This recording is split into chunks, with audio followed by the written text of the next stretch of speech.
प्रिय विद्यार्थियों, आज हम कक्षा 3 विषय हिंदी का पाठ 8 गीत यहाँ खुशहाली के, ये क्या है, एक कविता है, इसका सरलार्थ करेंगे। तो आइए देखते हैं।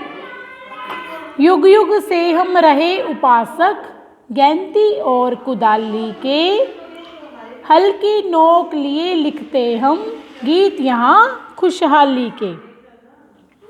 क्या कह रहे हैं इसमें कवि कि हम युगों युगों से गैंती और कुदाली के उपासक रहे हैं, अर्थात हमने श्रम की पूजा की है, हमने खूब मेहनत की है और इस प्रकार से हम हल्की नोक से खुशहाली के गीत लिखते हैं, अर्थात खेतों में अनाज पैदा करते हैं। खेतों में अनाज किससे पैदा होता है? हल चलाते हैं किसान, गैंती और कुदाली से पहले उसकी खुदाई करते हैं, तभी अनाज पैदा होता है। तो क्या कह रहे हैं इसमें कवि कि हम युगों युगों से गैंती और कुदाली के उपासक रहे हैं और हल की नोक के द्वारा हम खुशहाली के गीत लिखते हैं, अर्थात खेतों में अनाज पैदा करते हैं।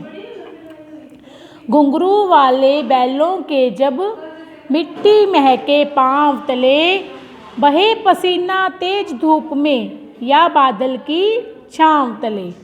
अब क्या कह रहे कवि, जब खेतों में घुंघरू बजते, बैलों के पाँवों के नीचे से मिट्टी की खुशबू आती है। बैल कैसे, जिनके पैरों में क्या डाले हुए हैं? घुंघरू डाले हुए हैं।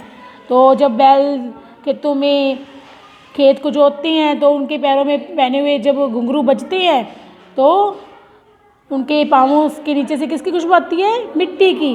बहे पसीना तेज धूप में या बादल की छांव तले, और जब तेज तपती धूप में और बादलों की छांव में किसान का पसीना बहता है। तो क्या कह रहे हैं इसमें कवि कि किसान का पसीना कब बहता है? या तो बादलों की छांव होती है, बादल होते हैं खूब, बादलों की छांव होती है लेकिन उमस होती है, क्योंकि गर्मी का उमस, श्रावण मास का महीना कैसा होता है जब खूब उमस होती है और बादल होते हैं आकाश में, या तो खूब तेज धूप में या फिर बादलों की ऐसी छांव में जब किसान खेतों में मेहनत करते हैं तो उनका पसीना बहता है।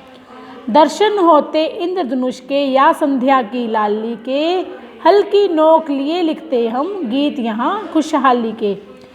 और जब ये महीने होते हैं, बादल छाते हैं तो क्या होता है? बारिश आती है। और जब वर्षा ऋतु का महीना होता है तो ऐसे महीनों में इंद्रधनुष के और संध्या की लाली के रोजाना दर्शन होते हैं। इंद्रधनुष के कभी कभी होते जब वर्षा आती है और संध्या की लाली के तो हम रोजाना दर्शन करते हैं, और इस प्रकार हल्की नोक से हम खुशहाली के गीत लिखते हैं। कोयल मोर पपीहे गाते, श्याम घटा गहराती है, मधुर स्वरों में कोकिल कंठी बहुएं गीत सुनाती हैं। जब श्याम यानी काले काले घटा बादल, जब काले काले बादल घुमड़ घुमड़ कर आते हैं, उसमें कोयल मोर और पपीहे गाते हैं, गीत गाते हैं, और मधुर स्वर में, मीठे मीठे स्वर में कोकिल कंठी, जिसका कंठ कैसा है? कोयल के समान मधुर कंठ वाली बहुएं जो है वो गीत सुनाया करती हैं। क्या मतलब हुआ? दोबारा देखिए। बारिश के मौसम में यहाँ कोयल मोर पपीहे इत्यादि बोलते हैं और काली घटाएं उमड़ घुमड़ कर आसमान पर छा जाती हैं। खुशी के मारे घर की बहुएं कोयल के जैसे मीठे स्वर में गीत गाती हैं। आगे देखिए। वन बागों में झूले बंधते, जब पेड़ों की डाली से, हल्की नोक लिए लिखते हम गीत यहाँ खुशहाली के। अब श्रावण के महीने में, सावन के महीने में क्या होता है? खेतों में जो वन बाग है, वन है, बगीचे हैं, उनमें क्या लगाए जाते हैं? झूले बांधे जाते हैं। कहाँ पे? पेड़ों की डालियों से झूले बांधते हैं और सभी उसको झूलते हैं, और इस प्रकार सब हर महीना उत्सव का महीना सा लगता है, और हम हल्की नोक से हल चला चला कर की खुशहाली के जो गीत हैं वो लिखते हैं। अब दोबारा देखिए। बारिश के मौसम में बाग बगीचों में पेड़ों की डालियों से झूले बांधे जाते हैं, जहाँ सब झूला झूलते अपनी खुशियों को इजहार करते हैं, खुशियों का इजहार करते हैं, और हम सब हल्की नोक से खुशहाली के गीत लिखते हैं। पर्वत पर से नदी उछलती मैदानों में आती है, हरियाली की चुनर धानी खेतों में लहराती है। अब नदी कहाँ से आती है? पर्वतों से। पर्वतों से उछलती कूदती हुई मैदानों में आती है। और जब वो मैदानों में आती है तो धरती कैसी हो जाती है? धरती चुनर के समान धानी रंग की, यानी हरे भरे हरे रंग की हो जाती है। धरती पे चारों तरफ हरियाली छा जाती है, खेत लहलहाने लगते हैं। किससे? नदियों के पानी से।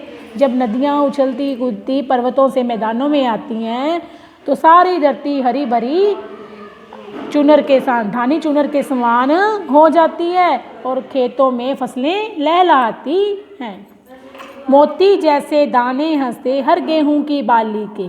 अब गेहूं की जो बालियां होती हैं, गेहूं के जो पौधे होते हैं, उनकी बालियों में जो गेहूं के दाने हैं वो कैसे लगती हैं? जैसे मोतियों के समान हो, है ना, और हंसते हुए प्रतीत होती हैं। इस प्रकार हम हल्की नोक से खुशहाली के गीत लिखते हैं।